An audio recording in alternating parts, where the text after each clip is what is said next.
계속해서 하나님을 찬양하는 시가 이어지고 있습니다. 명령이 군군대 셀라라고 붙은 부분들은 대부분 다 하나님을 찬양하라고 강조하고 있다고 볼 수 있겠습니다. 오늘 시편 68편의 주된 내용은 하나님이 일어나셔서 행차하시는 그런 모습을 노래하고 있습니다. 1절부터 6절도 보면 하나님이 일어나시니 원수들이 흩어지고 주를 미워하는 자들은 주 앞에서 도망한다라고 얘기했고, 그 악인들이 연기처럼 싹 사라져버릴 것이고, 불에 미리 녹는다고 했는데 이 초라고 생각하시면 됩니다. 초가 녹아 이렇게 사라져버리듯이 악인들은 사라진다는 것. 이런 걸 우리가 심판이라고 합니다. 그들이 멸망한다라는 거.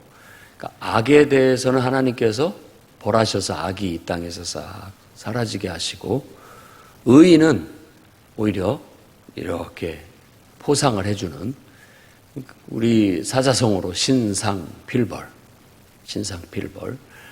그러니까 믿을 만한 정말 훌륭한 사람들은 상을 주고, 그리고 반드시 죄를 짓고 잘못한 행동은 벌을 내린다라는 것을 통해서 심판, 행위를 하는 겁니다. 그 말은 다스린다는 것, 바로잡는다는 뜻을 갖고 있습니다.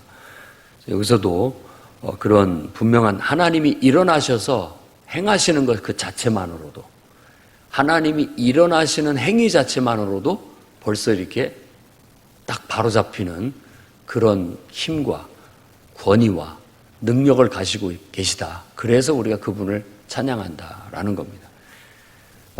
그런 힘과 권위, 능력을 갖는다라는 거 아무것도 아닌 것 같지만 굉장히 중요합니다. 어떤 존재는 그 존재 자체만으로도 아무도 함부로 행동할 수 없는 그런 분위기를 연출합니다.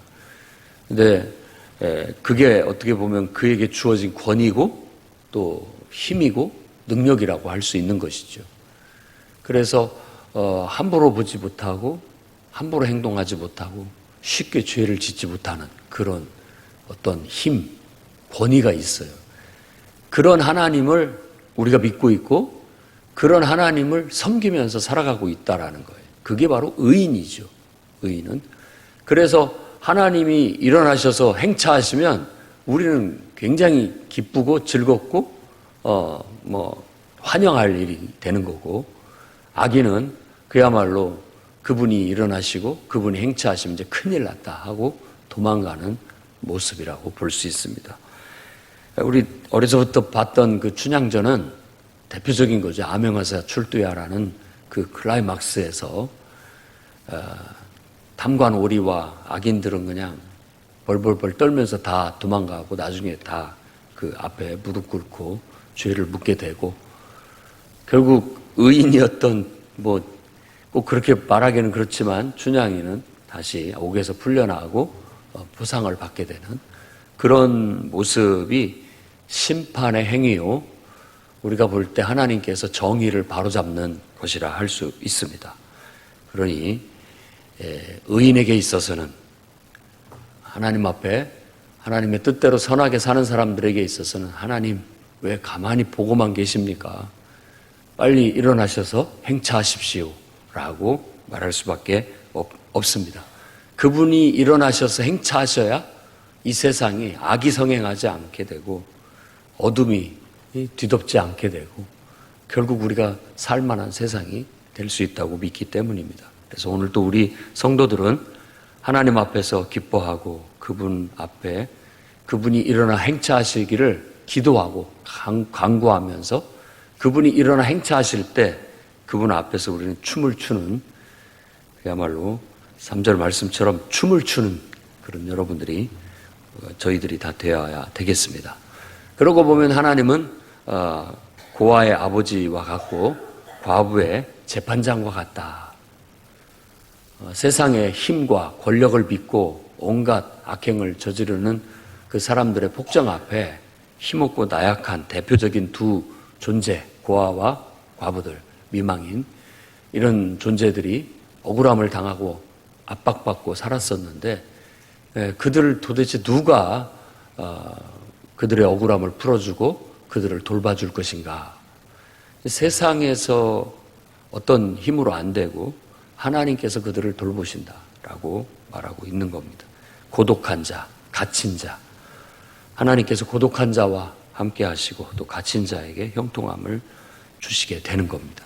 그러나 결국 죄를 짓고 하나님을 거역하는 자에게는 메마른 땅이다라고 말하고 있습니다.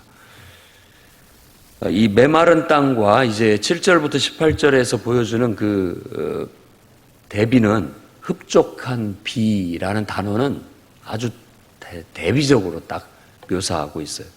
하나님을 거역하면 광야, 메마른 땅에 처해지게 되지만 하나님을 순종하고 하나님 뜻대로 나아가면 흡족한 비가 촉촉히 내린 것 같다라고 그렇게 보여주고 있습니다.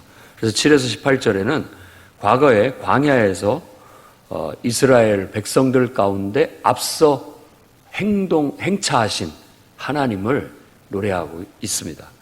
그뿐만 아니라 가나안 땅에 승리하고 들어간 그런 모습과 보호하심도 함께 그 속에 녹여 노래하고 있습니다.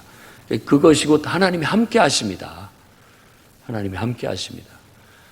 그래서 하나님이 함께 하시면 흡족한 비가 내려서 윤택한 정말 궁핍함이 없는 오히려 우리의 인생이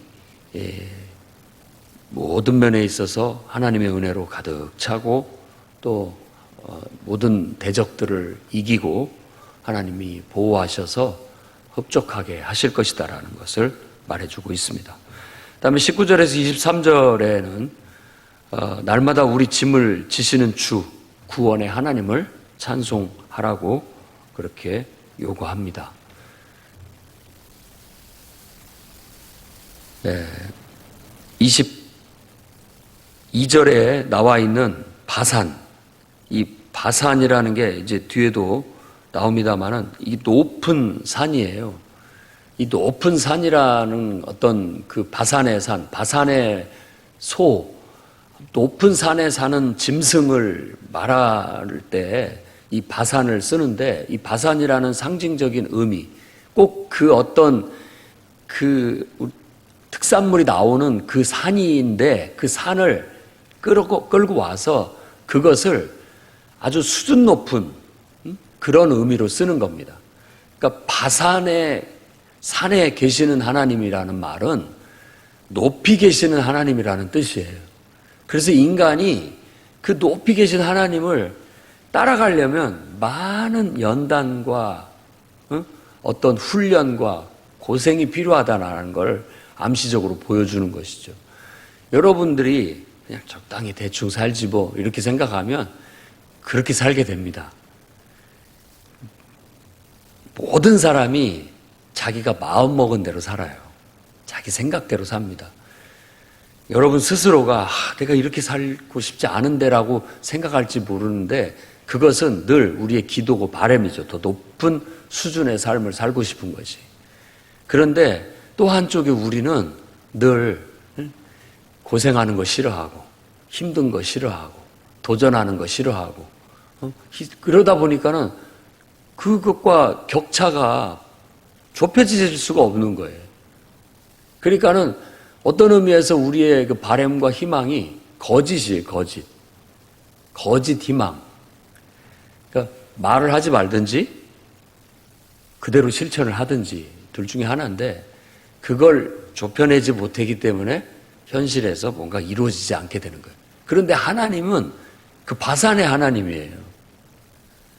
그러니까 어떻게 보면 그대로 두지 않고 계속 끌어올리는 거예요. 그러니까 하나님과 하나님의 백성 사이에 갈등이 유발이 되는 겁니다.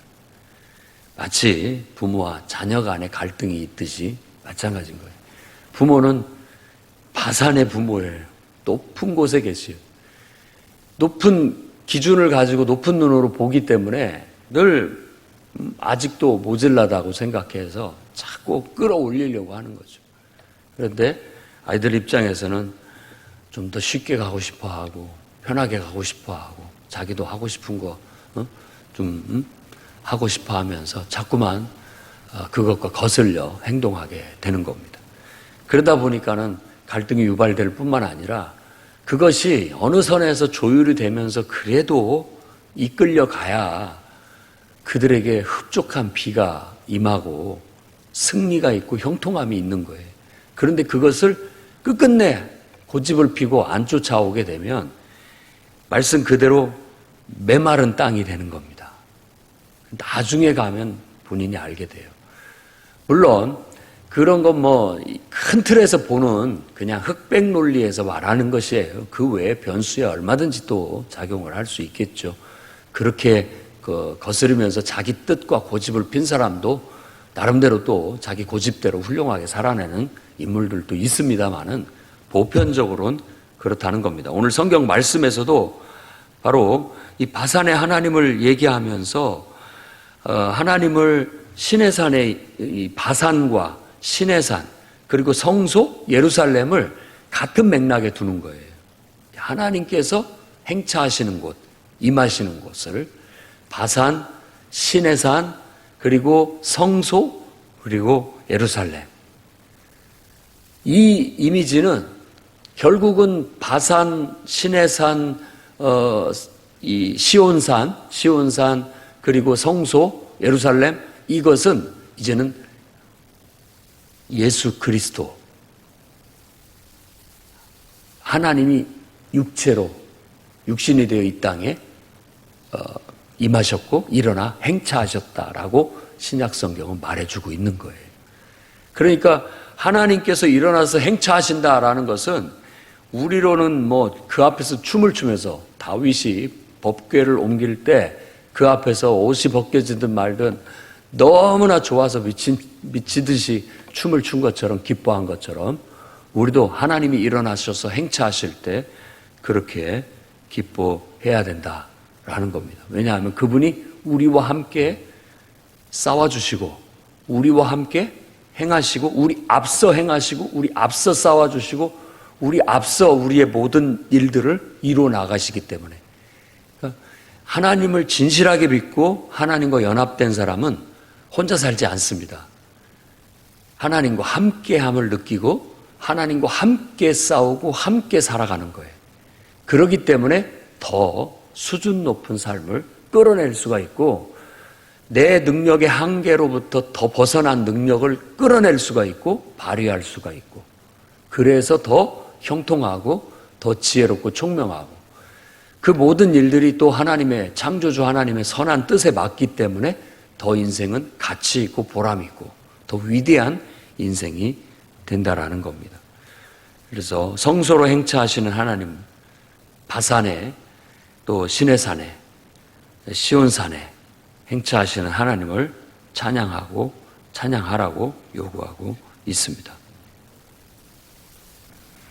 그분이 행차하시면 우리의 힘은 견고하게 될 뿐만 아니라 우리 앞에 하나님의 권능이 나타나고 하나님의 은혜가 나타나니 이보다 더 좋은 것이 어디 있겠습니까?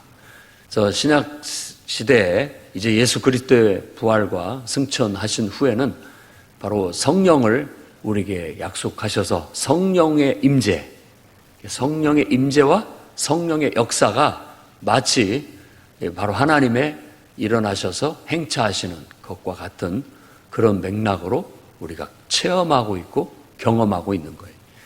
우리가 성령 충만을 구하고 성령의 역사를 구하는 건 하나님께서 힘과 권능으로 우리 앞에 임하시고 행하시기를 바라는 간절한 바람인 거예요.